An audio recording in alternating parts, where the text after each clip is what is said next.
हम लोगों ने जो परसों प्रश्न कर रहे थे तो उसमें एक ग्रुप ने तो निर्णय ले लिया कि ये पॉजिटिव है और एक ग्रुप ने निर्णय ले लिया कि ये नेगेटिव है, ठीक है, जबकि क्वेश्चन तो एक ही लाइन का था। इसको एक बार अपन, मुझे लगता है कुछ बेसिक चीज़ शायद मिस हो रही है कहीं कहीं। इसमें एक ये चीज़ तो आप याद रखिएगा कि H2/H1 is equal to M, यानी कि नहीं, रुको रुको, प्रतिबिंब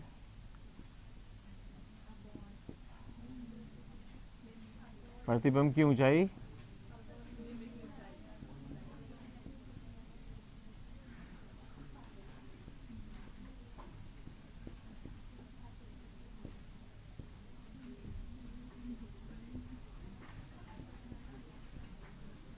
ठीक है, और M is equal to -V/U। दो फार्मूले सीखे थे आपने।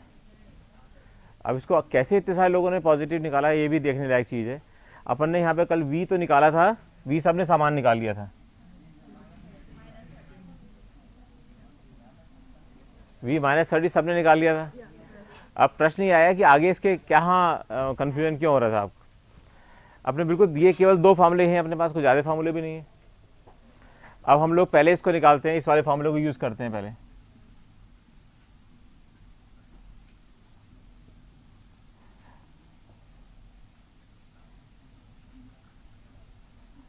क्रम संख्या 2 को देखें तो क्या होगा।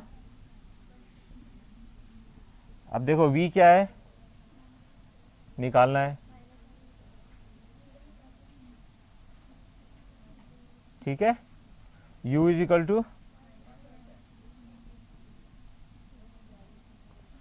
तो इसलिए M कितना होगा,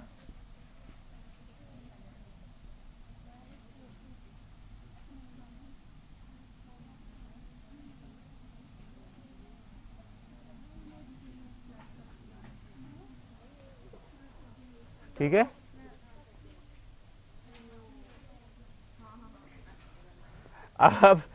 अब इक्वेशन 1 को देख लो।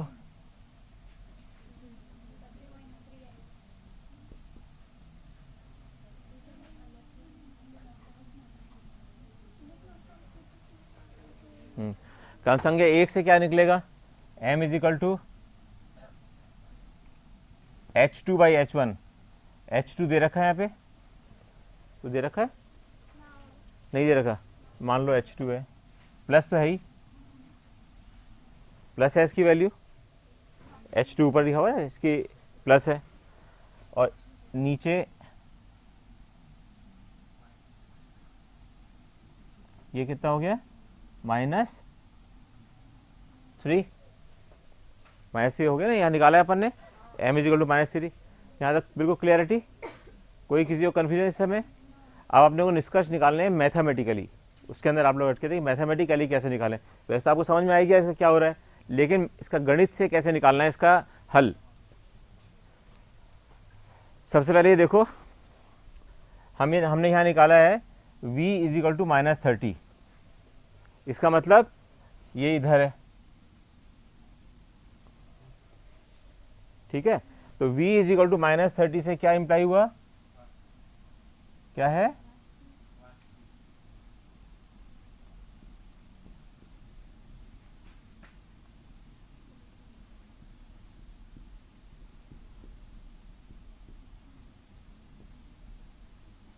ठीक है। अब M इज इक्वल टू -3, इससे क्या पता चल रहा है, एक तो पता चल रहा है कि नहीं, उल्टा पता क्या चल रहा है, प्रतिबिंब एक तो 3 गुना है,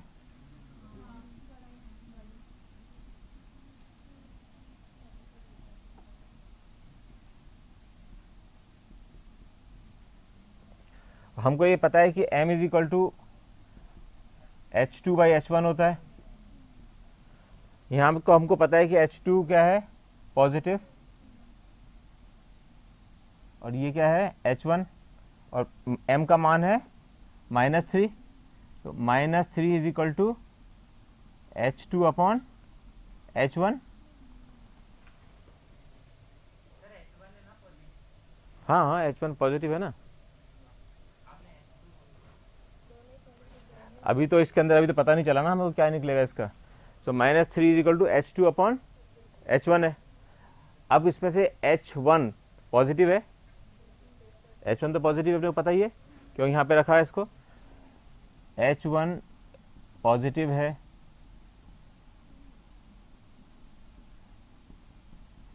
H1 पॉजिटिव है तो H2 क्या होगा, नेगेटिव होगा। और नेगेटिव होने का क्या मतलब हुआ, ये उल्टा होगा। इतना सिंपल क्वेश्चन था ये।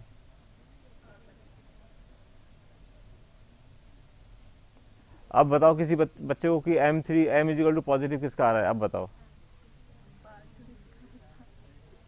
कोई बात नहीं, वो इसे प्रैक्टिस की चीज़ होती है, तो धीरे धीरे ये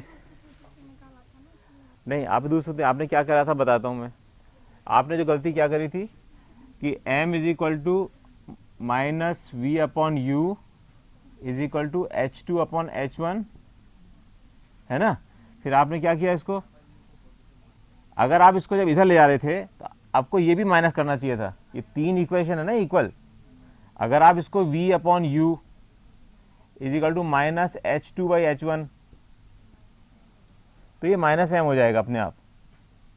जब इसका माइनस चिन्ह जाओगे तो माइनस माइनस सब जगह गुणा कर रहे हो ना, इसका मतलब ये एक बार और समझ लो, क्योंकि ये भी कहीं जिससे आपके मन में पता रहे गणित का क्या है ये। अगर हम तीनों जगह इसको -1 से गुणा कर दें, तीनों को -1 से गुणा कर दें तो क्या होगा, -m is equal to +v/u -H2/H1। तो इस फॉर्मूले से लगाएंगे तो भी वही आएगा आंसर।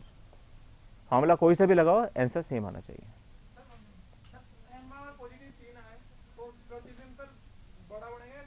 हाँ, अब ये अब क्वेश्चन आया ना सही। अब आप ये कह रहे हैं कि अगर m इज इक्वल टू, हाँ रुको रुको, नहीं इसमें नहीं आ रहा है, इस क्वेश्चन में नहीं आ रहा है। वो कह रहे हैं कि अगर मान लीजिए m इज इक्वल टू +3 आए तो क्या होगा।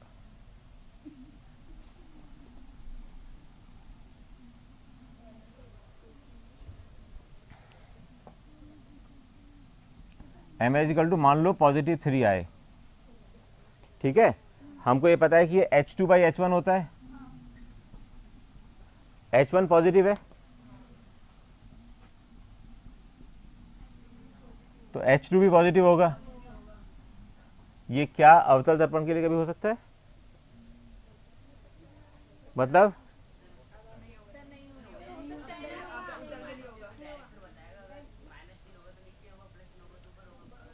वो बिल्कुल सही कह रहा है, लेकिन मैं आगे एक स्टेप और बताऊं, इससे मन में कभी भी कंफ्यूजन नहीं हो इस बारे के अंदर, ठीक है। क्योंकि दोनों कहीं पॉजिटिव हो ही नहीं सकते। क्यों नहीं हो सकते, क्योंकि अवतल दर्पण में केवल एक ही स्थिति में जबकि f को क्रॉस कर जाए तब जाके आभासी प्रतिबिंब बनता है, अदरवाइज हमेशा वास्तविक प्रतिबिंब बनता है, ठीक है। बच्चे बताओ,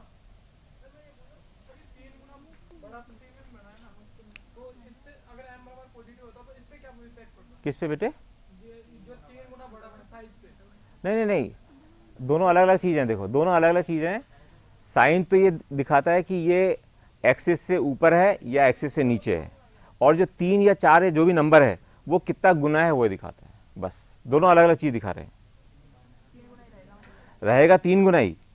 अगर ये +3 भी आएगा तो इसका मतलब होगा 3 गुना है लेकिन अक्ष से ऊपर है। छोटा मतलब अगर यूँ हो मान लीजिए, ठीक है, वो भी देखो, वो भी देखो, वो भी देखो, वो भी देखो, वो भी देख लो।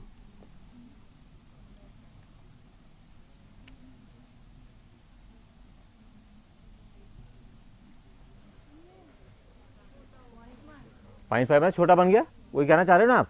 अब क्या हुआ, पॉजिटिव .5 यानी कि ऊपर बनेगा, अक्ष के ऊपर होगा, आधा होगा, और दोनों यानी कि जो बिंब था और प्रतिबिंब दोनों ऊपर ही होंगे, और उसका जो साइज होगा वो उसका आधा होगा, ठीक है।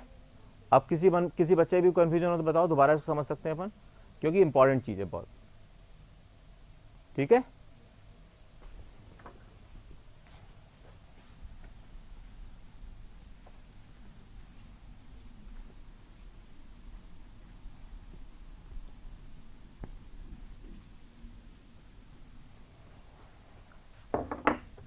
आज हम लोग शुरू करेंगे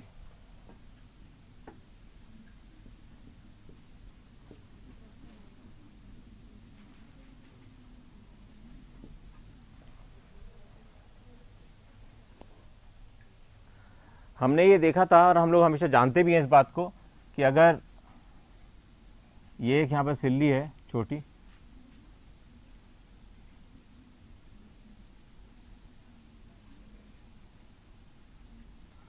इसके ऊपर अगर कोई प्रकाश की किरण आ रही है तो कुछ तो इधर चली जाएगी और कुछ वापस परावर्तित हो जाएगी। ये सिद्धांत हमेशा याद है ना कि अपन भले अपवर्तन का चैप्टर पढ़ रहे हैं लेकिन अपने पता होना चाहिए इस बात का, क्योंकि पूरे चैप्टर में ये बात कहीं नहीं करेंगे कि कुछ प्रकाश परावर्तित भी होता है ना। ये यहाँ पे अपवर्तन है, पूरे समय अपवर्तन की बात करते रहेंगे, लेकिन अपने को पता होना चाहिए। ये अपने को सरलता देगा क्वेश्चंस को सॉल्व करने में, हम उसको इजी कर सकेंगे।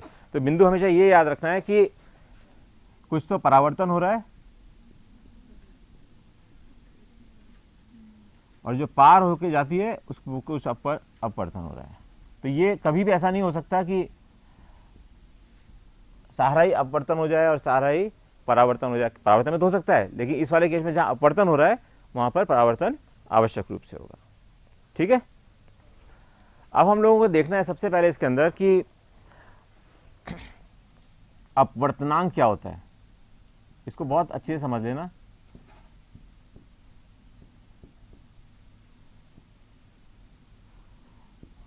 इसको हम लोग हमेशा डिनोट करेंगे म्यू से।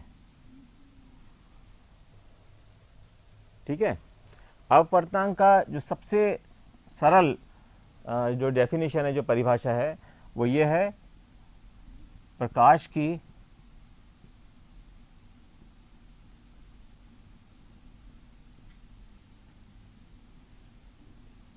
क्या कहते हैं, वैक्यूम को क्या कहते हैं,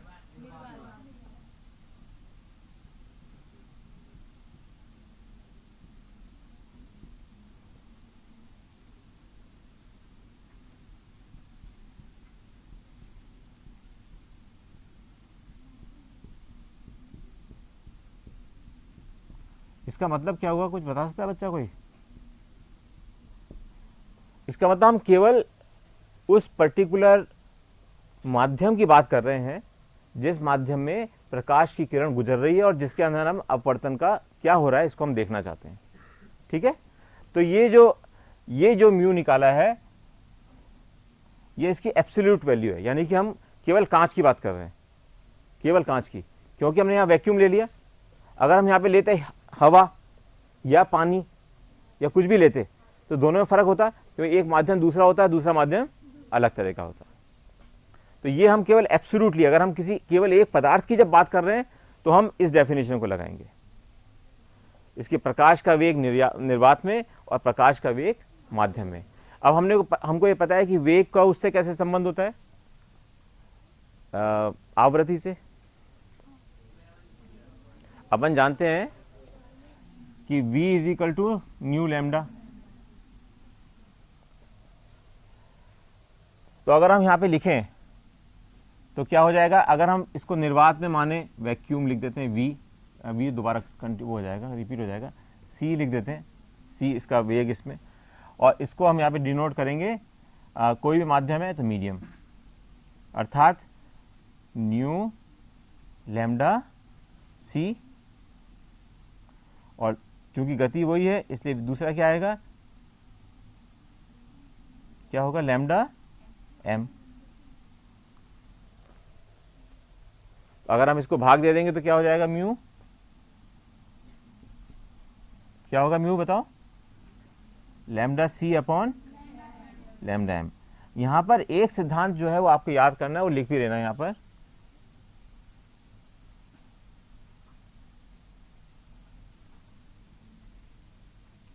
प्रकाश जब भी दो माध्यमों में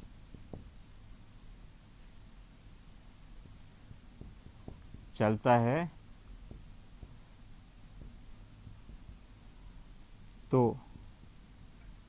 उसकी आवृत्ति में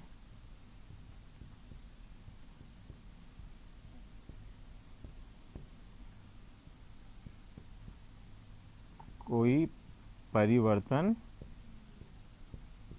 ये हमेशा याद रहना चाहिए,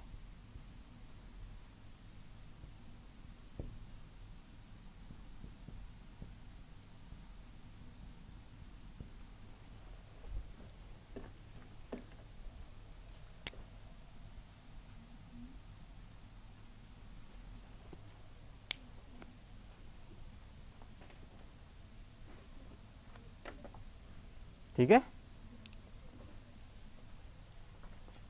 यही लिख देते हैं। अब हमने कहा कि μ1, मान लीजिए हमने कहा एक मीडियम है, कोई सा भी एक माध्यम है, इस माध्यम को हम मान लो कहते हैं 1 और इस माध्यम को कहें 2। ठीक है बच्चे, ये एक माध्यम लें और एक ये दूसरा लें। तो सबसे पहले μ1 क्या होगा, अगर हम μ1 लें तो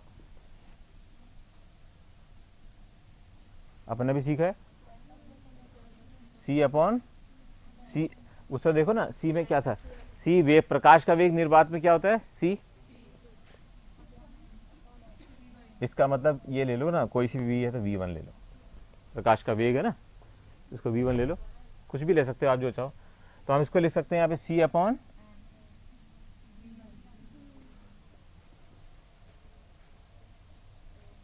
ठीक है बच्चे। और μ2 को क्या लिख सकते हैं,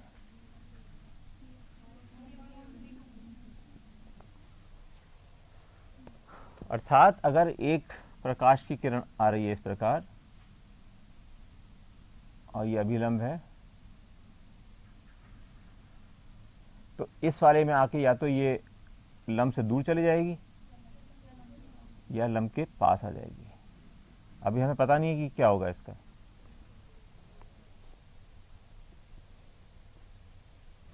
ठीक है, अगर हम इसको, इस इक्वेशन को देखें तो हमें यह पता लगता है कि अगर हम दो माध्यमों का सापेक्ष रूप में अपवर्तनांक निकालना चाहते हैं, सापेक्ष रूप मतलब पानी का हवा के मुकाबले, पानी का कांच के मुकाबले, कांच का पानी के मुकाबले, या कांच का हवा के मुकाबले, या कोई से भी दो माध्यम हम उन दोनों के मुकाबले में निकालना चाहते हैं, तो कैसे लिखा जाता है। अगर हम लिखेंगे इसको, ये ध्यान से देख लो, μ2/μ1, इसका मतलब है माध्यम दो का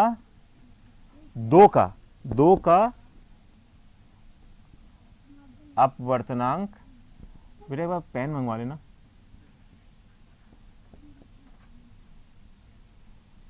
माध्यम दो का अपवर्तनांक माध्यम एक के परिप्रेक्ष्य में, एक के क्या कहते हैं उसको,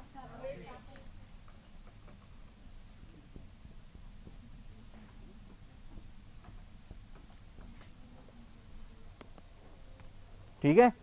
इसका मतलब हुआ माध्यम दो का अपवर्तनांक माध्यम एक के सापेक्ष में। ये हमेशा मन में बिल्कुल क्लियर रहना चाहिए कि जो हम ये लिख रहे हैं उसका निकाल रहे हैं, बेसिकली हम इसका निकालना चाह रहे हैं इस माध्यम के परिप्रेक्ष्य में। यानी कि अगर यहाँ पे हमने अपवर्तन इस तरह देखा तो माध्यम दो का निकालना चाह रहे हैं एक के पक्ष में, और जब यहाँ पे अगर हम यहाँ पे लिख दें μ1/2 तो इसका मतलब माध्यम 1 का माध्यम 2 के परिप्रेक्ष्य में। ओके, अब अगर हम सापेक्ष निकालना चाहते हैं तो कह रहे हैं माध्यम 2 का अपवर्तनांक। 2 का अपवर्तनांक क्या है,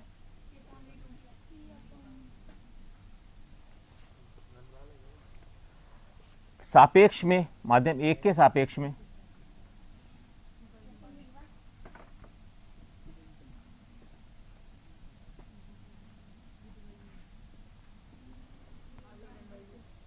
ठीक है,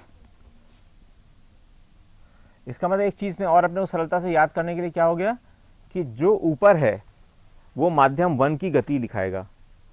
जो 1 है इसका मतलब ये v1 होगा, ये 2 है इसका मतलब ये v2 होगा।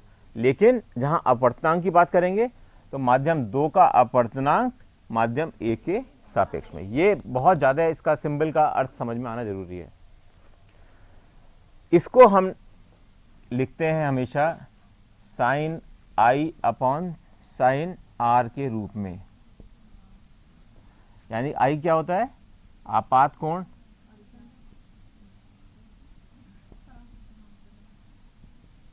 परावर्तित कैसे हो जाएगा, आपतन कोण, या और R। अब इसमें एक चीज बहुत ही ध्यान से देखना कि जो कोण बन रहा है वो किससे बन रहा है, लंब से। जो अभिलंब है उसी से दोनों कोण बन रहे हैं, ये अक्ष से नहीं। यानी कि जो माध्यम के बीच में दीवार है उस पर नहीं बन रहे हैं, ये बन रहे हैं हमारे लंब से। ये बहुत ज़्यादा इसके अंदर याद रखने की चीज़ है कि ये कहाँ पे बन रहे हैं, और इस फार्मूले को हम कहते हैं स्नेल का सिद्धांत।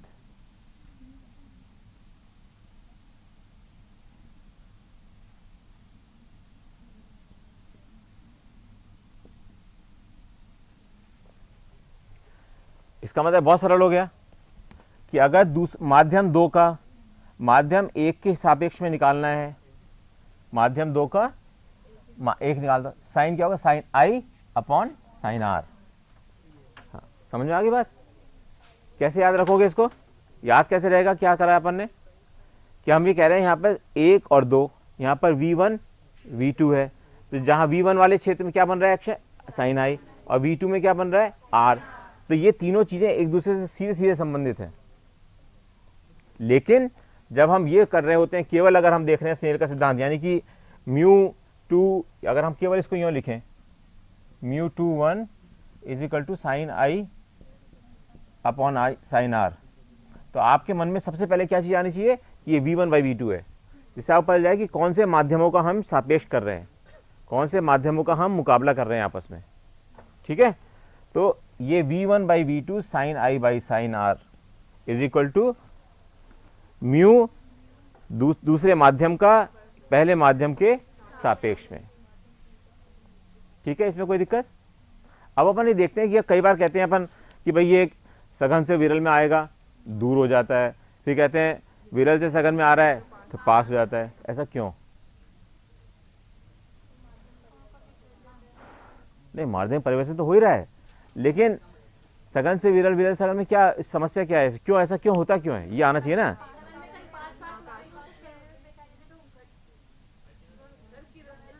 हाँ बताओ, सोचो सोचो, बहुत अच्छी बात है, क्योंकि इस पे पूरा जो चैप्टर है इसी पे आता है। अभी जो परसों एग्जाम में आया था वो इसी पे क्वेश्चन आया है। सोचो, है बेटा? Yes, very very good. किसमें वेग ज्यादा होगा? प्रकाश का वेग हमेशा विरल में ज्यादा होगा। बहुत अच्छी बात है, तुम लोग कुछ भी कर सकते हो, मैं बता रहा हूं।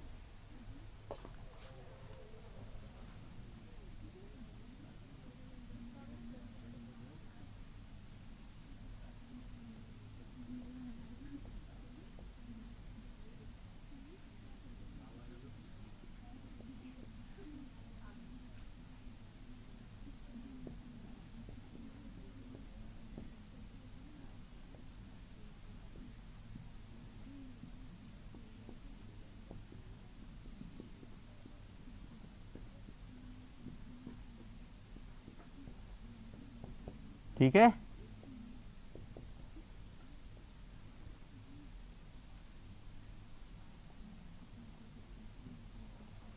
लेकिन ये क्यों होता है ऐसा? क्यों हर चीज में क्यों? मैं आपसे कहता हूँ हर चीज क्यों जरूर मन में लाया करो अपने। तो किसको चलने में दिक्कत हो रही है?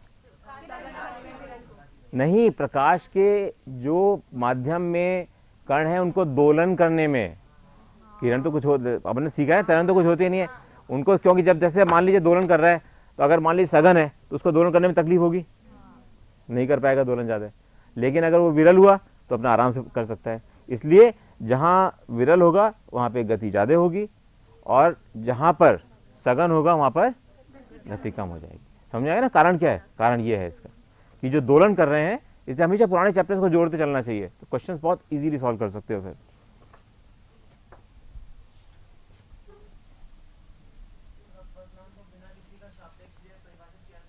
किया ना आपको यहाँ पे, ये तो किया।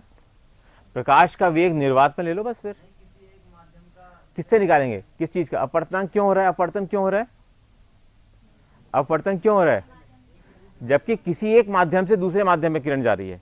अगर किरण नहीं जाए दूसरे माध्यम में तो अपवर्तन होगा ही नहीं, उसका अपवर्तनांक निकालने की जरूरत ही नहीं पड़ेगी। अर्थात अगर हम एक कोई ऐसा पदार्थ ले लें, जिसका कि 0 अपवर्तन हो, 100% हो सकता है, ऐसा हो सकता है ना। वैसे बहुत मुश्किल है लेकिन हो सकता है, ऐसा नहीं कि असंभव नहीं है, ये हो सकता है। अगर हम बहुत अच्छा सिल्वर का यूज़ करें दर्पण बनाने में तो हो सकता है ऐसा, लेकिन यहाँ पे अपने को सिल्वर की लेयर बनानी पड़ेगी एक। अब ऐसी स्थिति में क्या होगा बेटा, ये चली जाएगी वापस, तो अपवर्तन नहीं होगा, केवल परावर्तन होगा ऐसी स्थिति के अंदर। और ऐसी स्थिति में हम जब प्रकाश का वेग उस माध्यम में निकालना चाहेंगे और प्रकाश का वेग निर्वात में निकालना चाहेंगे तो क्या होगा। अब चलो अगर यूं समझने की कोशिश करें कि अगर म्यू हम निकालना चाहते हैं हवा के लिए, केवल एयर के लिए, तो क्या होगा, कितना होगा, 1। हाँ ठीक है ना, तो ये होगा 1 के बराबर। क्यों, हाँ क्योंकि वही माध्यम है और उसी के अंदर हम निकाल रहे हैं इसके अंदर करके। ठीक है, अब हम इसको आगे बढ़ते हैं।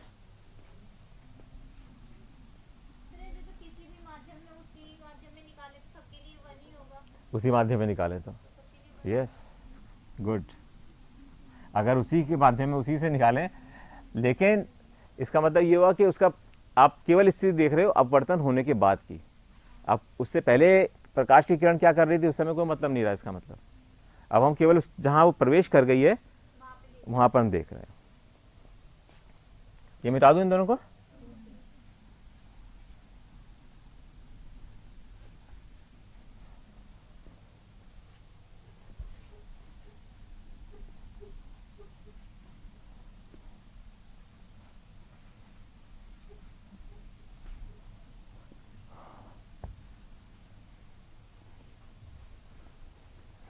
अब हम लोग ये देखें कि माध्यम 1 और माध्यम 2, अब अपने देखें कि अगर मान लीजिए ये सघन हो, मान लीजिए ये, और ये विरल,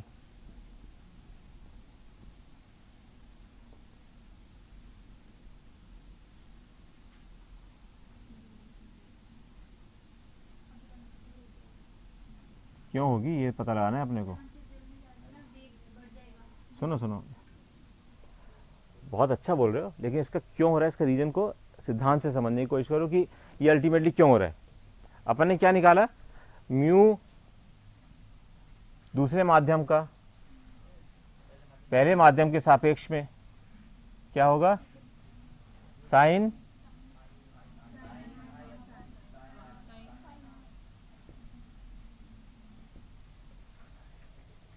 अब इसका यूज करके बताओ कि कैसे निकालेंगे इसको। चलो सहायता के लिए ये भी लिख देता हूं।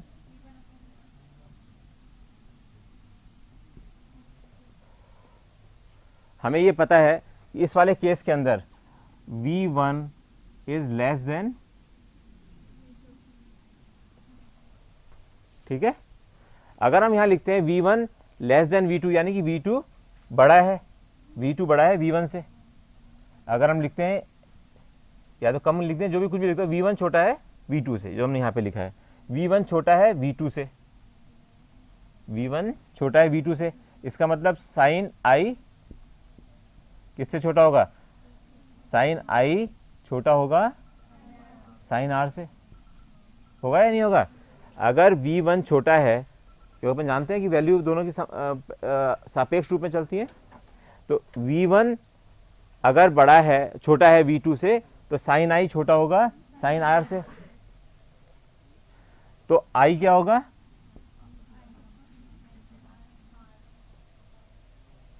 यानी कि सब सघन से विरल जाएगी तो क्या होगा, क्योंकि यहां पर R बड़ा है I से, इसलिए ये दूर जाती है।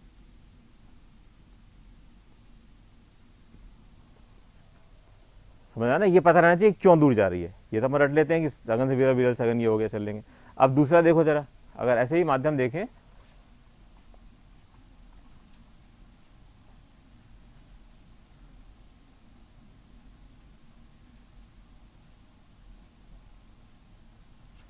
अब ये जो पहला माध्यम है ये विरल है और दूसरा माध्यम सघन है। इसका मतलब क्या हुआ, V1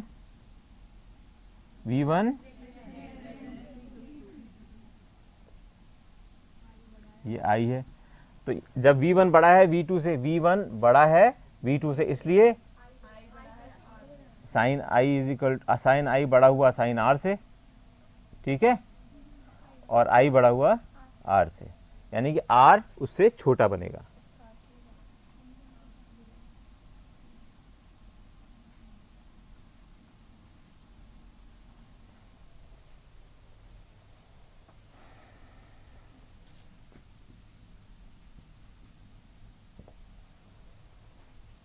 समझ में आ गया क्यों किरण इधर जाती है या उधर जाती है? कोई किसी बच्चे को यहाँ तक के अंदर कोई कठिनाई हो तो एक क्वेश्चन, इस लेवल पे एक क्वेश्चन है, लिखो।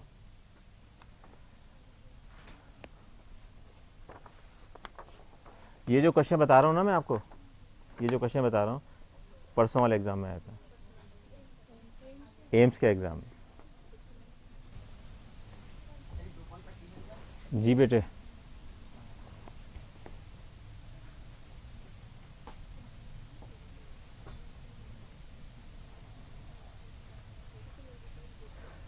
एग्जाम में एक क्वेश्चन को करने के लिए आधा मिनट मिलता है एम्स से, इंटू 10 कितनी बेटा?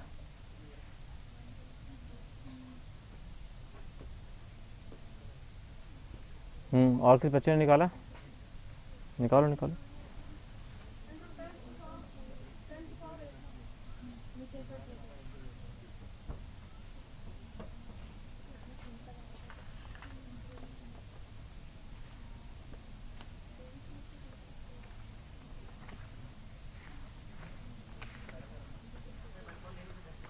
है बेटा 1.8। अच्छा,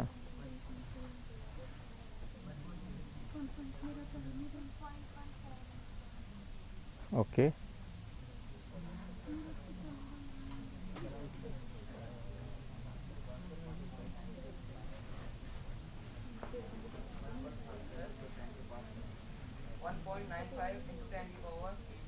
वन पॉइंट नाइन फाइव कैसे, 1.95 कैसे आया?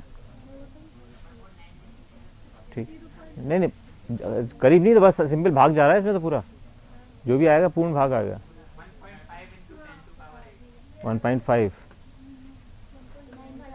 आओ बच्चे, चलो बताओ करके। You come.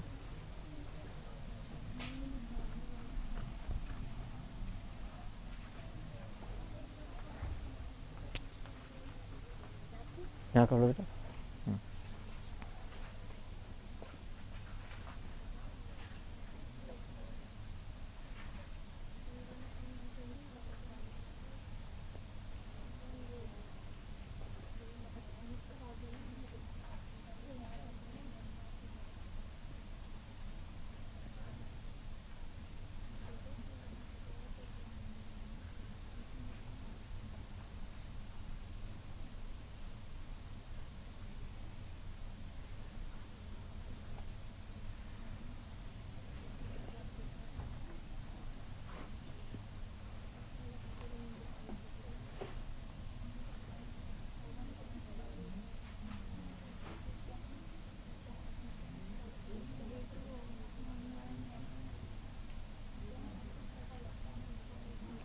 ठीक है ठीक है, ठीक कर रही हो, बिल्कुल बिना घबराए करो, बिल्कुल ठीक कर रही हो।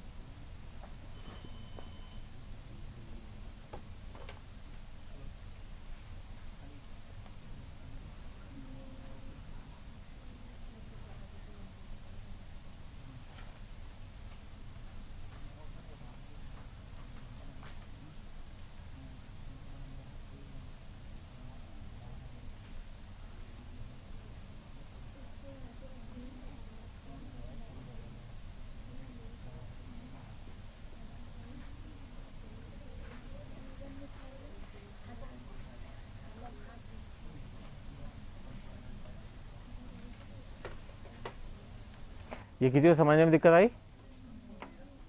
इसने एकदम बिल्कुल परफेक्ट तरीके से किया है, और जिस तरह से लिखना चाहिए चीज़ों को इस तरह से लिखा है। बहुत अच्छा, वेरी वेरी गुड। बट बहुत अच्छे बच्चों ने, काफ़ी सारे बच्चों ने निकाला है। ठीक है, हाँ निकाला, बिल्कुल अच्छा सही निकाला है। तो इस तरह से आप देखोगे कि इस पर छोटी सी ट्रिक थी, मैं जिसको बार बार इंसिस्ट कर रहा था कि V1/V2 ये पता होना चाहिए कि क्या है, रेशो कौन सा है।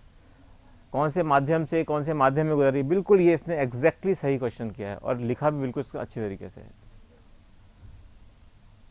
यही एक तरीका इसका है सॉल्व करने का। तो इसमें जो बच्चे ने किया है इसको मैं अप्रिशिएट क्यों कर रहा हूँ सबसे ज़्यादा, क्योंकि सबसे पहले इसने ये लिखा। एग्जाम में कभी भी क्वेश्चन करो पहले ये ज़रूर लिख लेना चाहिए, इसके बाद ही सरल क्वेश्चन करोगे तो जल्दी से आंसर निकलेगा। इसने एकदम निकाल लिया था, जबकि मैंने कागज़ यहाँ रखा उस समय तक आंसर निकाल लिया था। And that is the right spirit. आप सब भी वैसे ही कर रहे थे और आप सब लोग वैसे ही कर सकते हैं। ठीक है, एक और क्वेश्चन दूँ छोटा सा, जिससे कि अगला क्वेश्चन ज़्यादा सही कर सकोगे आप लोग भी।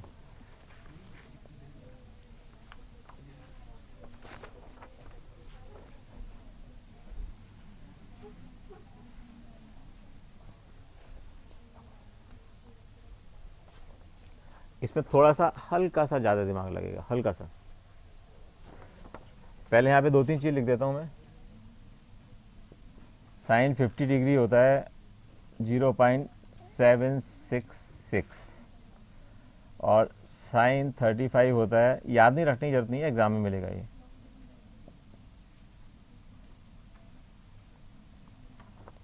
ठीक है, अब क्वेश्चन क्या है,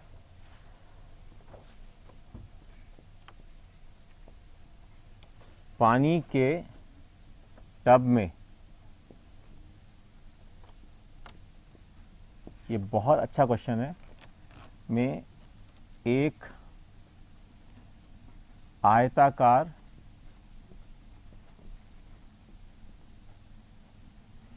पट्टिका, या स्लैब कहते हैं ना उसको,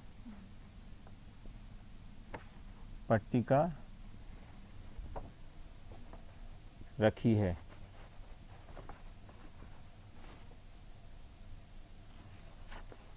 और पानी भरा हुआ है बेटे, कांच की नेचुरली।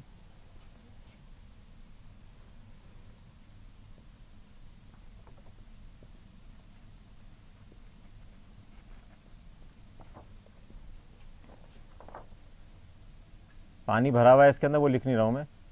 पानी की सतह पर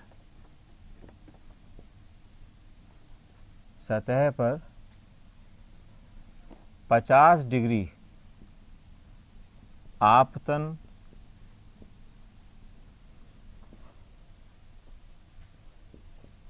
कोण बनाते हुए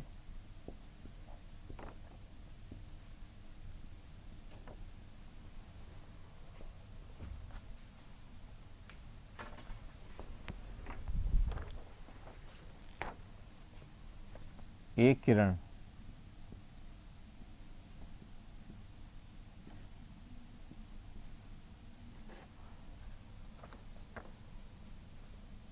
पानी में से होते हुए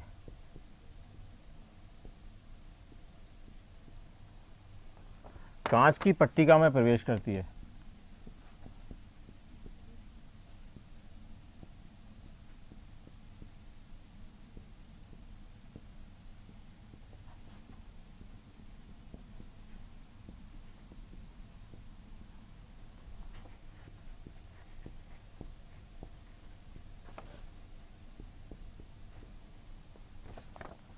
कांच का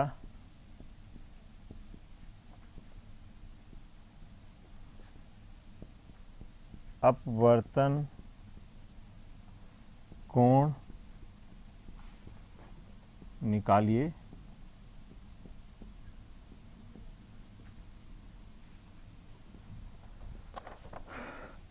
म्यू पानी का 4/3 दिया हुआ है और म्यू कांच का 3/2 दिया हुआ है।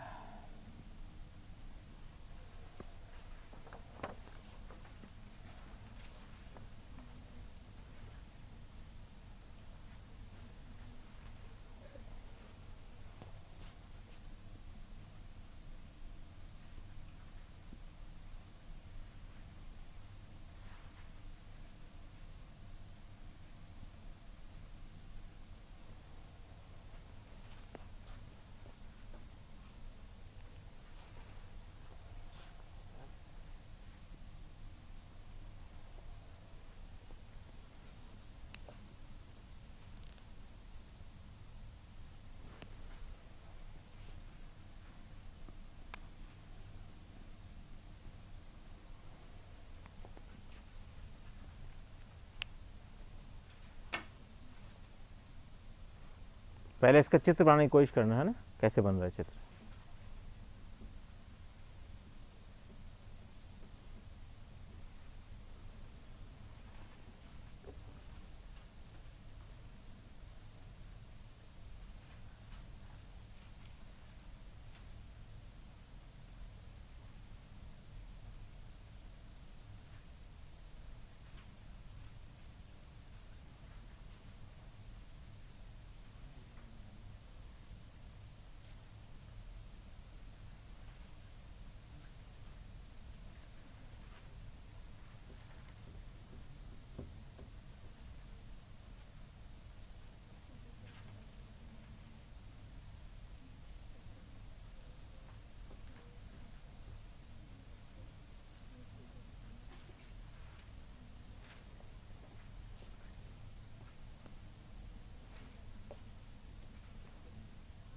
सबसे पहले चित्र बनाने की कोशिश करो, और पट्टी का मतलब समझ रहे हो ना कि मैं क्या कह रहा हूँ। पट्टी का ऐसी होती है,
पहले चित्र को डिस्कस करेंगे, चित्र सही बना या नहीं बना। मैं चित्र बनाता हूँ, उसके बाद आप देखना कि आपने चित्र पहले सही बनाया है या नहीं बनाया। सबसे पहले यहाँ पर क्या है, यहाँ तो वायु है, ये क्या है, जल, और ये है कांच।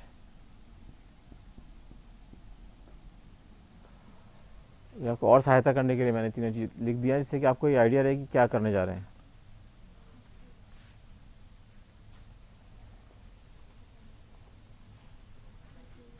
है बेटा 50 डिग्री नहीं, 50 डिग्री तो ऊपर जो आपतन है ना वो बना रही है बेटा। मतलब ये जो किरण है ना,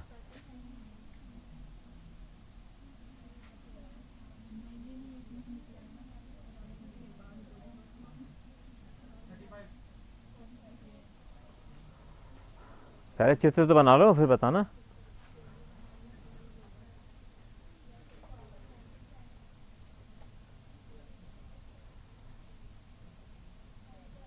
जब विरल से सघन में जाएगी तो क्या होगा,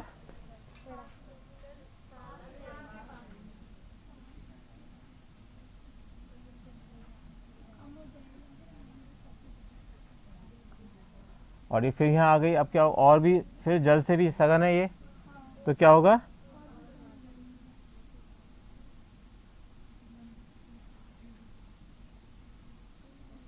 हमने कौन सा एंगल निकालना है,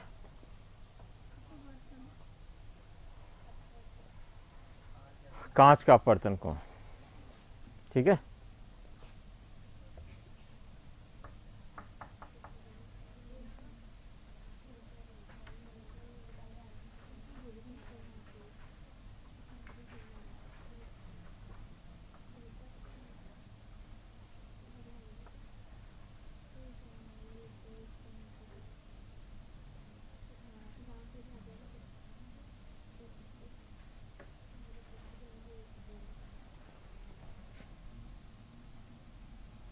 ये वाला कोण निकालना है आपको।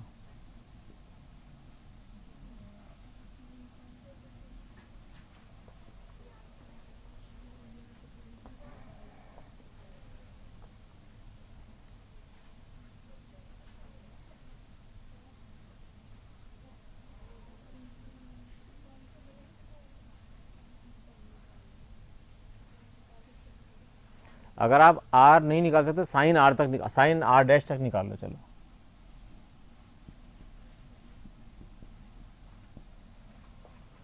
सिंपल कर दिया, थोड़ा सा सिंपल।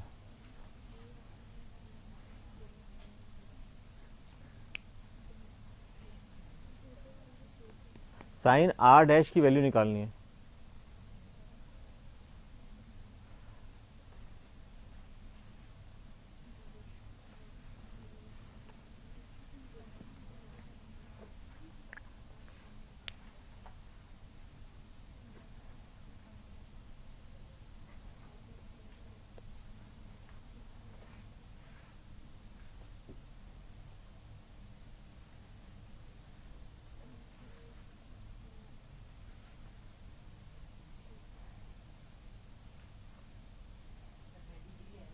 पैंतीस डिग्री कौन सा कोण आ रहा है बेटा? 35 डिग्री तो ये आ रहा होगा या ये आ रहा होगा, ये 35 डिग्री थोड़ी आ रहा होगा।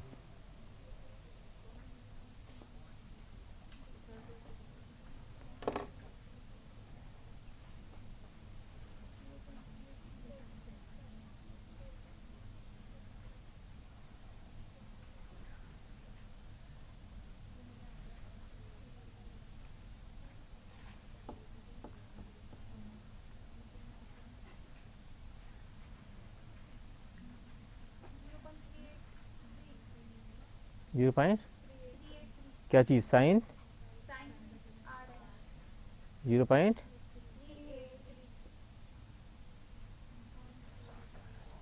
हो भी सकता है।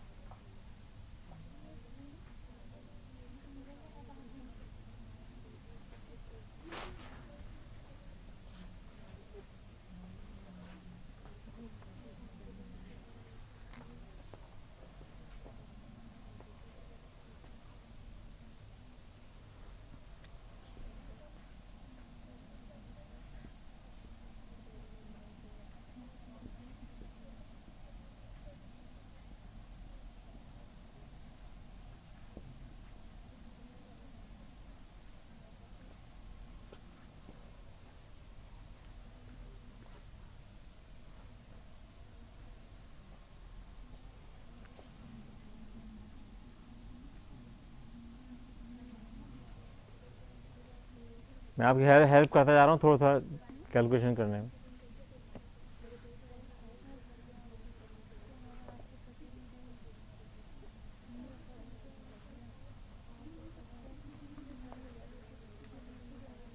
कोशिश करो, सबसे पहले इसका तरीका ये है कि पहले इन दोनों सरफेस के बीच में निकालो, फिर इन दोनों सरफेस के बीच में निकालो। हमें पता है। अब यहाँ देखो, थोड़ा सा और हिंट देता हूँ आपको। हमने यहाँ पे क्या लिखा था? ए म्यू डब्ल्यू इज इक्वल टू 4/3 और दूसरा लिखा था a mu g is equal to 3/2। अगर हम पहले, आप देखो मैं तरीके से आपको थोड़ी हेल्प कर रहा हूँ, क्वेश्चन आपको करना है। पहला केस देखें हम, वायु और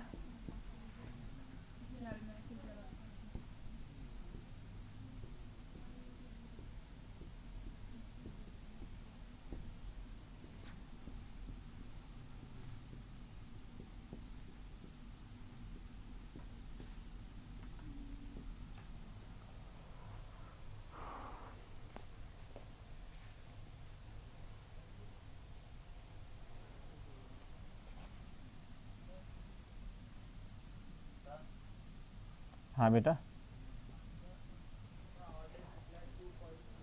है बेटा। साइन बेटा कितना, अधिकतम वैल्यू कितनी हो सकती है साइन की? हाँ तो 90 कितना होता है? तो 1 से बेटा ज़्यादा हो नहीं सकता साइन की वैल्यू।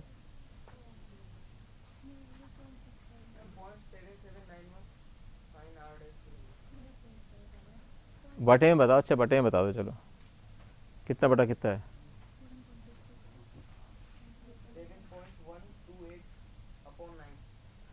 नहीं, गलत।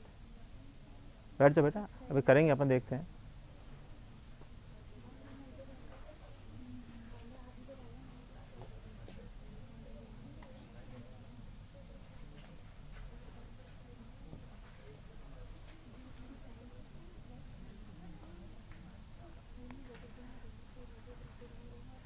या कैसे निकाला, ये निकाला किसी ने?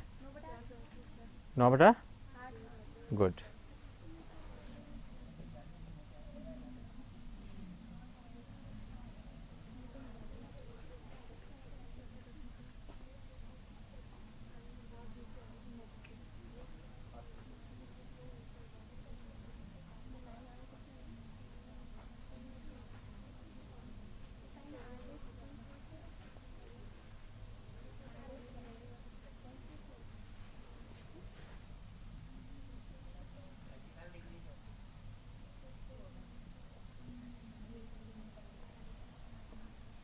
थर्टी फाइव नहीं, बटे में बताओ, 35 नहीं निकाल सकते आप, बटे में बताओ।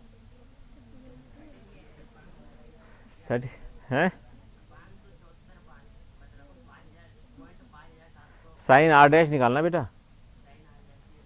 अब देखो ये चीज़ तो इतनी काफ़ी सही निकल गई, आप लोगों ने बहुत अच्छा निकाला कि ये mu G upon mu W, यानी ये अपन ने निकाल लिया, ये निकाल लिया, कितनी बड़ी बात है। इसके बाद तो अपने बहुत चीज़ सिंपल हो जानी चाहिए। अब वायु में जल की सतह पे अपवर्तन देखो तो पहले क्या होगा, अपन ने क्या कर रखा है, म्यू वाटर और एयर, है ना, म्यू वाटर और एयर का सापेक्ष, ठीक है, यानी कि म्यू वाटर का ए के रेफरेंस में दिया हुआ है, ये कितना होगा, अब बता दो कितनी इजी चीज हो रही है। ये क्या इसके बराबर होगा, साइन आई अपॉन, अगर इसको हम आर मान लें,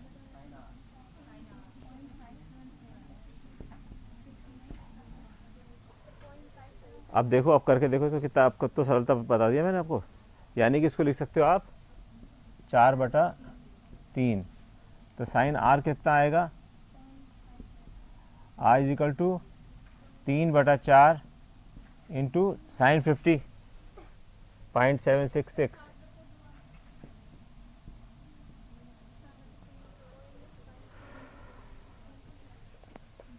ये तो दिया हुआ है ना बेटा, ये 4/3 दे ही रखा है।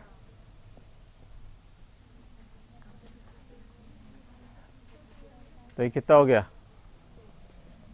3 चक 18 का 8 एक 3 चक 18 एक 19 का 9 एक 3 7 21 और 1 22।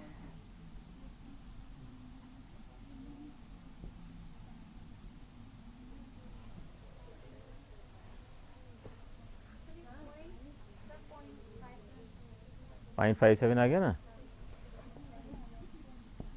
ये तो आ गया आपका। इसका मतलब हुआ इट गिव साइन 35 डिग्री, ठीक है। इसका मतलब आर कितना आया, 35 डिग्री। अब ये तो आ गया आपका 35 डिग्री, तो ये वाला क्या होगा 35। अब ये इसके लिए आपतन कोण है, अब तो परावर्तन निकालना है, सीधा सी बात है भाई। ये क्यों है, ये वाला क्यों हुआ 35, ये भी क्यों 35 हुआ, हाँ, क्योंकि ये दोनों पैरेलल लाइंस है और इन दोनों पैरेलल लाइन के बीच में ये है एक लाइन, तो ये कोण हमेशा इस कोण के बराबर होता है, ठीक है।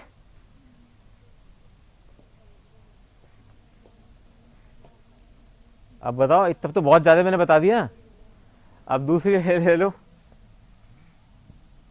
कांच और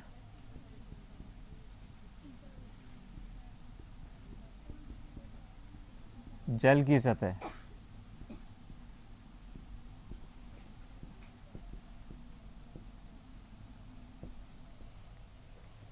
यहां क्या निकालना है, कांच का किसके सापेक्ष में, जल के,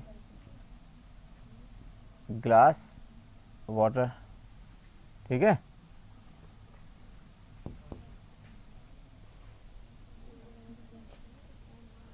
और ये 9/8 निकाला था आप लोगों ने, निकाल ही रखा है। ये 9/8 is equal to sine i upon sine r, sine 35 upon sine r dash. कितना, मतलब इसमें कुछ करना ही नहीं आपको, पॉइंट, हाँ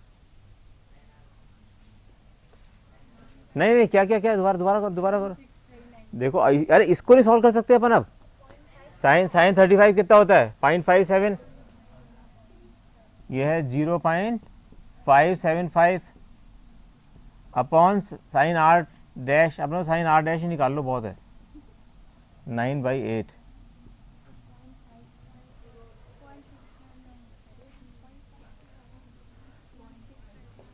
इसलिए साइन आर डैश कितना होगा, sine r dash is equal to 8/9 into 0.575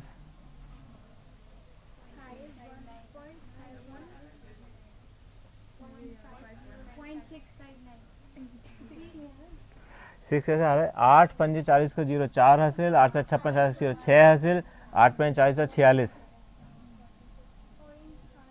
upon 9।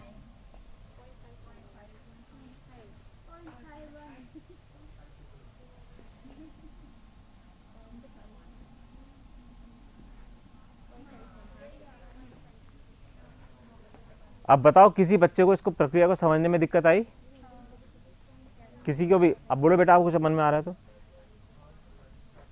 Starting में जाते हैं। वैसे बहुत सारे बच्चों ने सही किया इसको, और ये एक अच्छा कठिन क्वेश्चन था, अच्छा कठिन क्वेश्चन था, एंड बहुत सारे बच्चों ने सही करा इसको।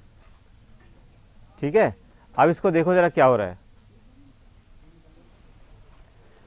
सबसे पहले इन्होंने निकाला ग्लास और पानी का अपवर्तनांक, इन दोनों के बीच में क्या होगा, ये कैसे निकाला इन्होंने?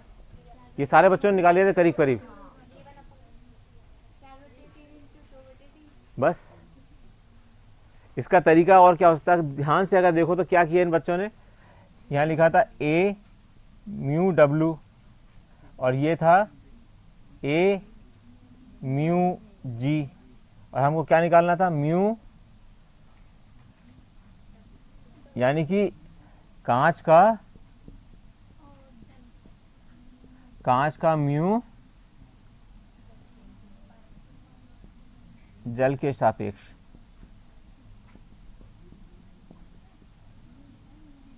ठीक है, कांच के म्यू का यानी जल के म्यू का, कांच का म्यू और जल का म्यू हमको ये दोनों को पता है। ये हमको पता है कि एयर के रेफरेंस में इसका ये दे रखा है और ये इसका दे रखा है। तो अगर हम इसको निकालना चाहेंगे, ठीक है, तो ये क्या आ जाएगा, 9/8। इसका मतलब ये भी हुआ कि आपने क्या निकाला इसको, हाँ 9, पता चल गया क्यों आया है 9/8। अब क्या हुआ यहाँ पर, ए म्यू डब्ल्यू इंटू क्या किया आप लोगों ने, कैसे निकाला 9/8? यस भाई, इतने से मैं निकाल दिया, ज़्यादा लंबा करने की जरूरत नहीं है। ये अब अपने पास अगर भाई तीनों म्यू आ गए, एयर का आ गया, पानी का आ गया और कांच का आ गया, एक दूसरे के सापेक्ष आ गए, यहाँ तक तो कोई दिक्कत नहीं किसी को। अब आप देखिए कि वायु व जल की सतह पे अपवर्तन, जब वायु और जल के ऊपर से अपवर्तन हो रहा है तो ये तो हो गया आई और ये हो गया आर। तो अपन को क्या पता है कि पानी का, वाटर का, एयर के सापेक्ष sine i upon sine r होता है। ठीक है, एग्जैक्टली हमने ये लिखा है यहाँ पर, यहाँ आई कितना था, 50 डिग्री। ठीक है बेटा, तो इसको हमने 50 लिख दिया, तो हमारे पास इसकी वैल्यू आ गई, आर की वैल्यू आ गई 35 डिग्री। ठीक है, आर की वैल्यू 35 डिग्री आ गई। अब हमने यहाँ देखा कि ये एंगल 35 था तो ये भी 35 होगा, तो हमको क्या पता चल गया, जब यहाँ इक्वेशन लिख रहे हैं तो क्या होगा, अब हम क्या लिख रहे हैं, किसका, कांच का, यानी कि पहले कांच का, किसके सापेक्ष में, पानी के सापेक्ष में। साइन आई कौन सा है इसके अंदर, आपतन कौन सा है, 35, यानी कि साइन 35, और अपवर्तन कोण कौन सा है, ये वाला साइन आर डैश। तो अपन ने यहाँ पे लिखा साइन आर डैश, बस यही किया और कुछ नहीं किया। ठीक है, इसलिए कोई सी भी सतह एग्जाम में आ जाए, 3 सतह 4 सतह कुछ भी वो लिख दे, तो अपने को फटाक से ये डरना नहीं चाहिए इसके अंदर। इस क्वेश्चन को छोड़ के पता नहीं क्या सोचा आदमी कि इसमें कांच रखा है, पानी है, पानी में एक कांच रखा है। और अभी तो मैं इसको आपको एक स्टेज जब आगे अपन जाएंगे जब, तो मैं इसमें ये भी बताऊंगा कि इसके अंदर अगर यहाँ वो है कांच, दर्पण,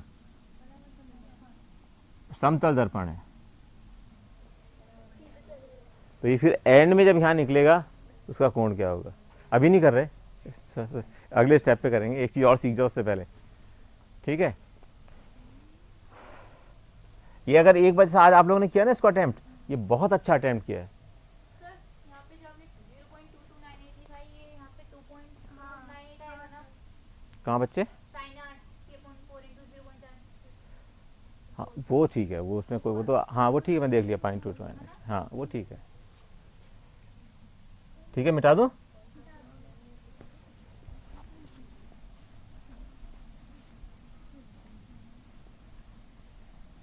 मतलब जो क्वेश्चन में दिया है उसको अगर आप वैसे ही लिख लोगे,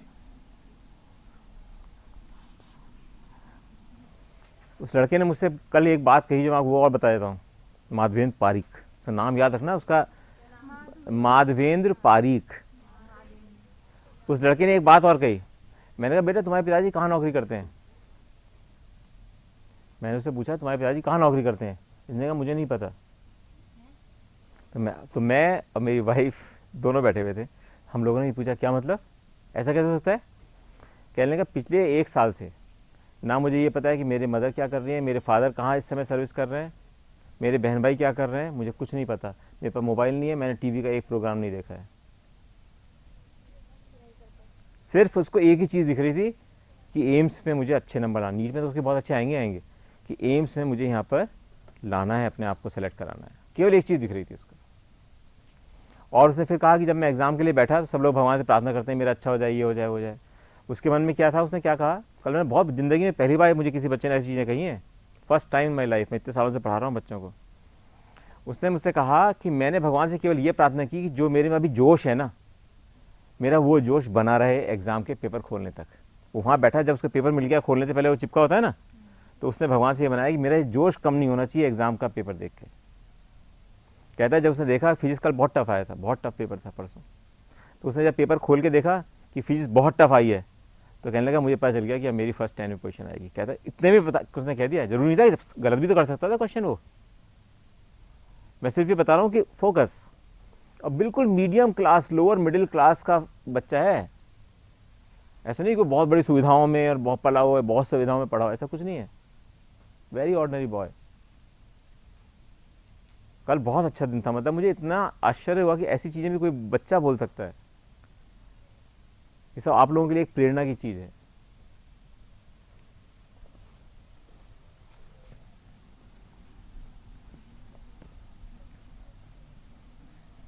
और वाकई में उसकी अगर फर्स्ट 10 में आ गई ना अगर एम्स में, तो एक बहुत बड़ा एक आश्चर्य होगा। मतलब उसके फिजिक्स में केवल 1 नंबर कट रहा है, 1 मार्क पूरे उसमें से। केमिस्ट्री में पूरा सही किया उसने, बायोलॉजी 100% सही की है, फिजिक्स में 1 क्वेश्चन गलत हुआ, वो भी गलत नहीं, सही हुआ था, तो उसने वो बबल गलत लगाया बस। जनरल नॉलेज के अंदर 20 क्वेश्चन आते हैं, उसके सामान्य ज्ञान के क्वेश्चन भी आते हैं एम्स के अंदर। उसको मैंने बहुत तैयारी कराई थी, 16, लेकिन उसने सही कर लिया। उसके कुल कितने नंबर कट रहे हैं 200 में से? 5।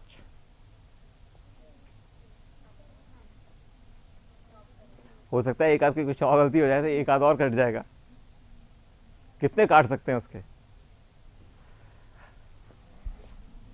और तुम्हें बताऊं, जब वो लड़का 9th में था तो सोशल स्टडीज में फेल हुआ था,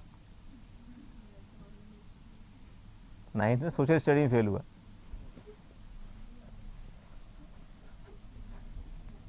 और आप लोग तो बहुत अच्छे स्तर पे हो, मतलब मैं इतना खुश हूं यहाँ पे इस बार पढ़ाने में कि आप लोग बहुत अच्छी तरह से इस चीज को ग्रास्प करके कर रहे हो। बट लेकिन आपको ये ना, चित्र फिजिक्स के अंदर थ्योरी से ज़्यादा इंपॉर्टेंट होता है उसकी एप्लीकेशन। जो आप लोग न्यूमेरिकल बार बार, इसलिए ज़्यादा आप लोगों को लग रहा होगा क्यों बार बार न्यूमेरिकल कर रहा हूँ, इसलिए कर रहा हूँ क्योंकि एप्लीकेशन यही है। आपको थ्योरी तो मैं समझ में आ जाएगी, सरल है, लेकिन उस थ्योरी को कैसे लगाना है क्वेश्चन में, ये आना चाहिए बस। अब एक नेक्स्ट चीज़ और करते हैं।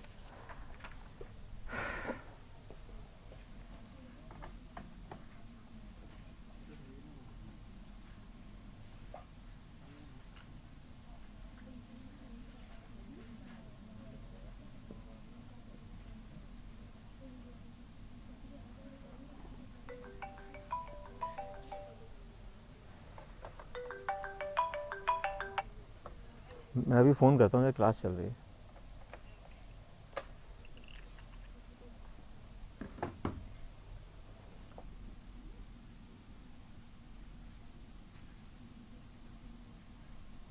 अब मान लीजिए मैंने यहाँ पे एक दर्पण रखा, इसके लंबवत,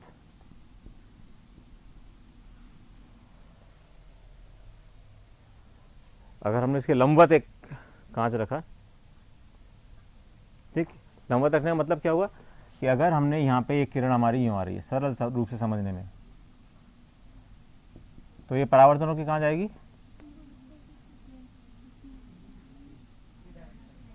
अब इसको अपन को इसी डायरेक्शन में देखना है, यहाँ पे इस तरह से देखना है, ठीक है, जिससे मन में बिल्कुल कन्फ्यूजन नहीं हो। तो हमने इसको इस तरह से रखा है, इतना टेढ़ी है, किरण यूँ जा रही है, तो इसको हमें अपने मिरर को भी टेढ़ा रखना पड़ा, तो ये उसी रास्ते पे चली जाएगी, उसी रास्ते पे वापस जाएगी। अगर हम इसको अब गणित के रूप में लिख के देखें, अगर हमने इसको मान लीजिए ये 1 है और ये 2 है, पहले जब आ रही है, जब अपवर्तन हो रहा है,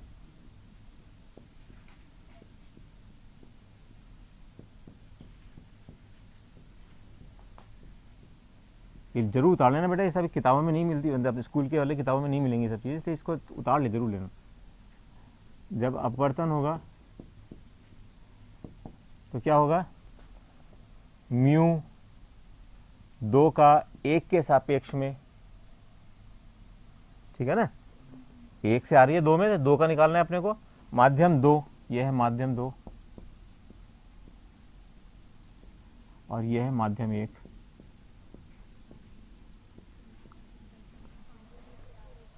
दूसरे का पहले के माध्यम के, इसका मतलब हुआ साइन, क्या लिखोगे इसको,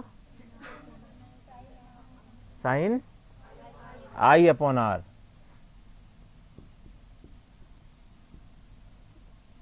दोबारा देखो अपने क्या करा है, म्यू दूसरे के इस माध्यम का म्यू इसके रेस्पेक्ट में, जिसके रेस्पेक्ट में आता है उसका आई आता है, सीधा इसका तरीका ये है याद करने का। Mu 1 is equal to sine i by sine r. अब इसको उल्टा करके देखें जरा, यानी कि अब जब ये वाली किरण इधर जा रही है और ये इधर जा रही है, यानी कि अब इस माध्यम 2 से माध्यम 1 की तरफ देखें, माध्यम 1 से 2, और ये अब करें माध्यम 2 से 1 में अपवर्तन।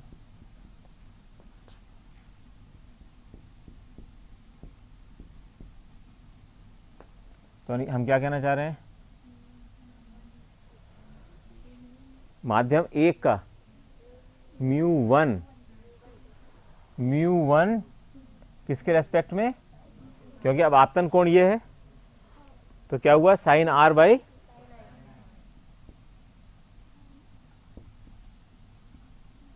ठीक है, कोई कंफ्यूजन,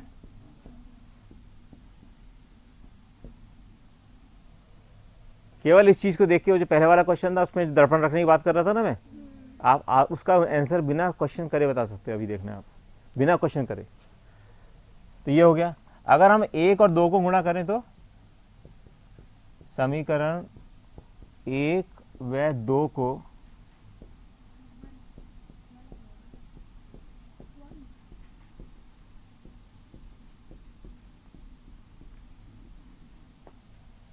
ये हो गया 1 म्यू 2, हमेशा उल्टा बोलते हैं, मैंने गलती बोला इस बार, म्यू 2 1, यानी कि 2 का 1 के रेस्पेक्ट में, इंटू म्यू 1 2 के रेस्पेक्ट में, इज इक्वल टू हो गया sine i upon sine r into sine r sine i, ये हो गया 1। ठीक है, अगर ये 1 हो जाता है तो इसका क्या मतलब हुआ कि अगर हम लिखें माध्यम 2 का 1 के इसमें सापेक्ष में अपवर्तनांक क्या होगा, 1/μ1/2, यानी कि क्या हुआ, ये इसका सिद्धांत क्या हुआ, ये बहुत इंपॉर्टेंट सिद्धांत है।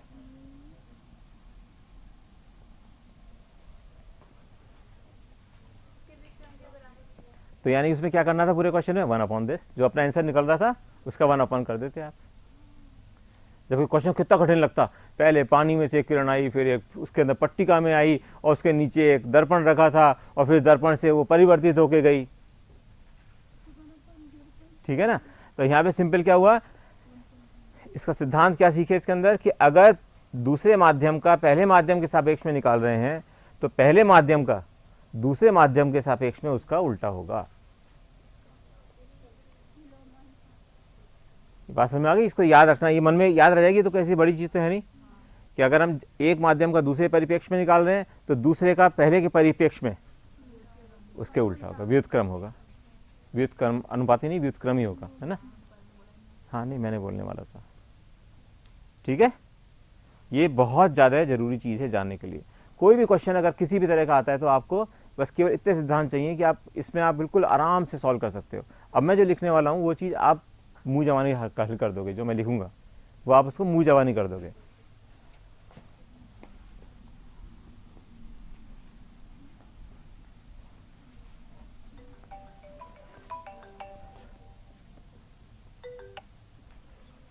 सर मेरी क्लास चल रही है, मैं अभी कंप्लीट करके आपसे बात करता हूँ।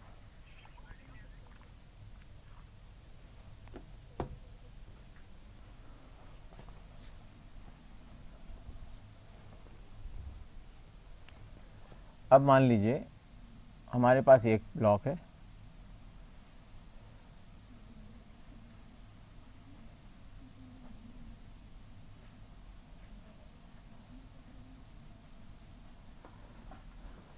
इस पे एक किरण ने आपतन किया, यहां पर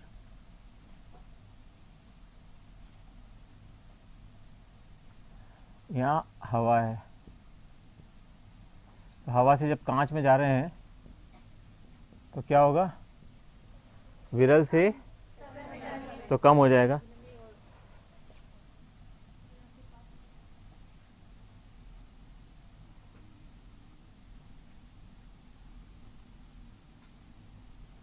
ठीक है। अब ये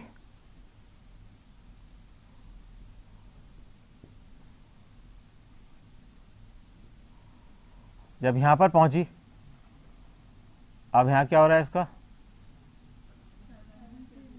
सघन से विरल में जा रही है, तो क्या होगा,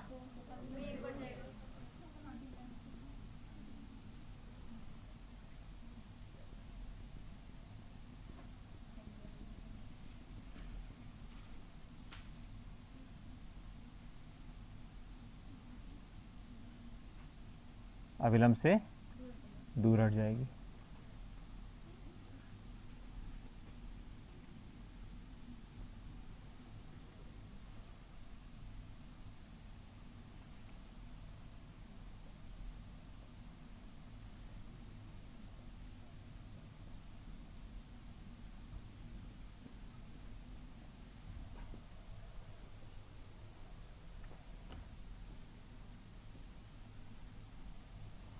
ये मान लीजिए इसको क्या कहें, इसके लिए आपतन कोण होगा, ये यहाँ से इस वाले मात्रा में जाए तो आपतन कोण होगा,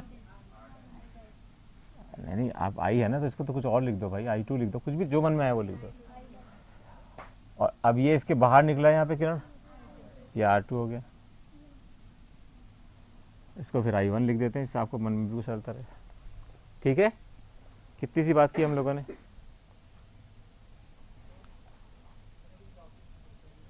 क्या किया हमने, यहाँ से विरल माध्यम से सघन माध्यम की तरफ जब जाएगी तो हमेशा लंब की तरफ मुड़ेगी, तो ये लंब की तरफ मुड़ी, यहाँ पहुँच गई। अब जब यहाँ बिंदु पे पहुँची तो अब इसको हवा वाला वातावरण मिला और यहाँ पे ग्लास है, इसका मतलब इस सघन से इस विरल में जाएगी, तो इसके लिए आपतन कोण तो ये होगा जो कि ये बना रहा है। अब आप ये भूल जाओगे यहाँ क्या हुआ था, यहाँ क्या स्थिति रह गई आपकी, ये है। इसको अगर यूं घुमा दूं तो कैसे होगा,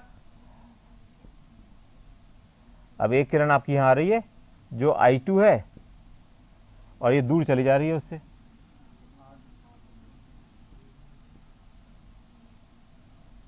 ये स्थिति हो रही है बेटा। अभी आपने ग्लास का क्वेश्चन किया था उसमें था ये, ठीक है, सेम क्वेश्चन था ना। इसका मतलब ये, अब ये बताओ मुझे करके एक जल्दी से एकदम कि I1 में और R2 में, है ना, कितनी जल्दी निकाल लिया इसने, ये बहुत जल्दी निकाल लिया ना मेरे लिखने। मैंने कहा था ना आप इसको समझ गए तो आप इसको मेरे बिना करे ही निकाल लोगे इसका हल। और इसको कहते हैं, इसलिए इस चीज को कहते हैं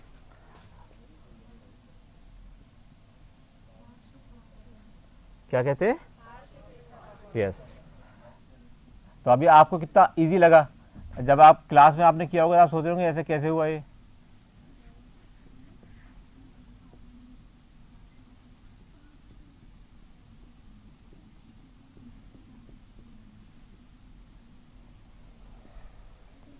बड़ा सरल है। अगर हम यहाँ पे देखें, इनको देखें, इसको अगर हम निकालें क्या होगा, mu glass versus in respect to air, so mu glass air. यहाँ पे अपन ने क्या लिखा, sign I1 upon sine R1। इस वाली सरफेस पर यही हुआ और कुछ हुआ ही नहीं। अब यहाँ पर म्यू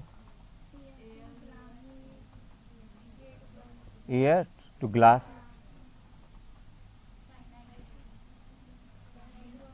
साइन I2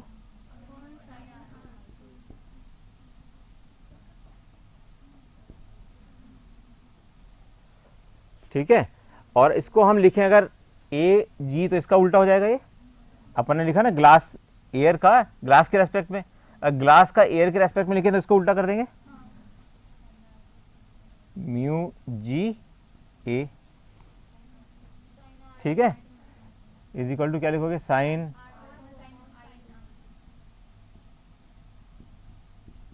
ये दोनों बराबर होने चाहिए, ये वाला और ये वाला दोनों बराबर होंगे ना, क्योंकि ग्लास का एयर के रेस्पेक्ट में इधर से और इधर से भी ग्लास का एयर के रेस्पेक्ट में दोनों बराबर होने चाहिए, क्योंकि ये दोनों तो एक ही होंगे। अगर ये दोनों एक होंगे तो इसका मतलब इक्वेशन ये वाली और इक्वेशन ये वाली दोनों बराबर होने चाहिए। यानी क्या बराबर हो गए,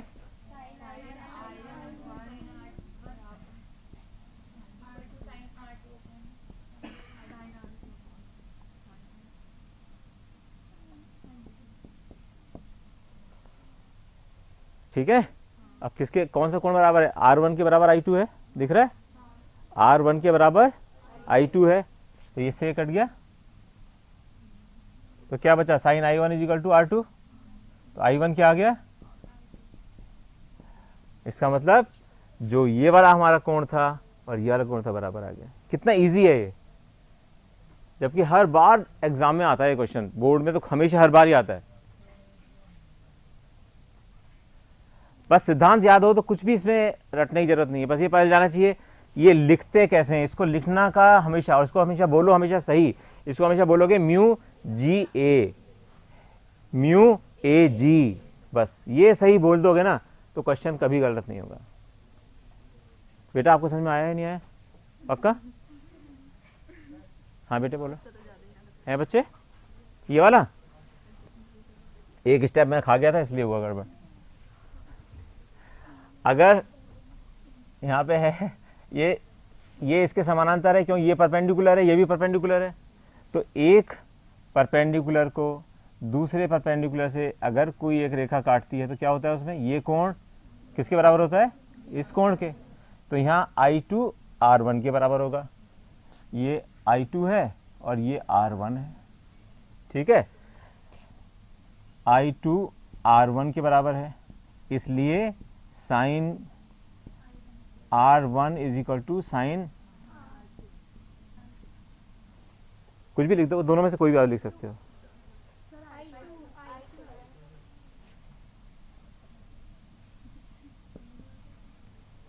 ठीक है, अगर ये दोनों बराबर हैं तो कट जाएंगे आपस में, इसलिए sign I1 is equal to R2, और दोनों के साइन बराबर है तो इसलिए इसको उनका, इसलिए I1 is equal to R2। और अगर I1 और R2 बराबर है, इसका क्या मतलब हुआ? नहीं, इससे ये कैसे पता चला कि ये समानांतर है? कैसे कैसे पता लगा बताओ? ये क्यों पता चला कि पैरेलल हो गए? I1 R2 करने से, I1 is equal to R2 करने से ये कैसे हो गए बराबर?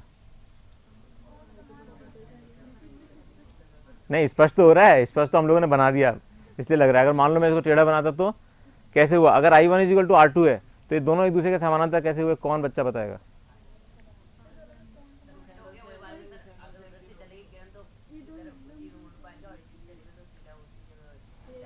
नहीं, I1 is equal to R2 निकालने से हमने कैसे पता लगा कि ये समानांतर है?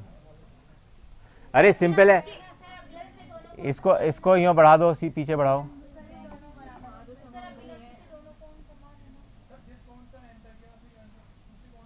हाँ नहीं, अब ये देखो ना, ये वाला कोण है ना, यही है I1, तो ये इसके बराबर आया, दिख रहा है आपको लंब से? इसका मतलब ये दोनों एक दूसरे के पैरेलल चल रही हैं, दोनों रेखाएं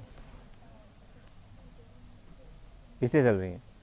तो ये बेटा सबसे अच्छी चीज़, अब हमारे पास में दो छोटी छोटी चीज़ें रह गई हैं पढ़ने के लिए, क्योंकि अब आप बिल्कुल आराम से कर लोगे। अगर आपको ये, जब आप ये चीज़ें कर पा रहे हो तो वो तो बिल्कुल ही आसानी से हो जाएंगी। कल अपन पढ़ेंगे आभासी और वास्तविक गहराई, जो एक बच्चे ने उस दिन क्वेश्चन पूछा था, और दूसरा है पूर्ण आंतरिक परावर्तन। ठीक है, पूर्ण आंतरिक परावर्तन के 2-3 क्वेश्चंस भी करेंगे।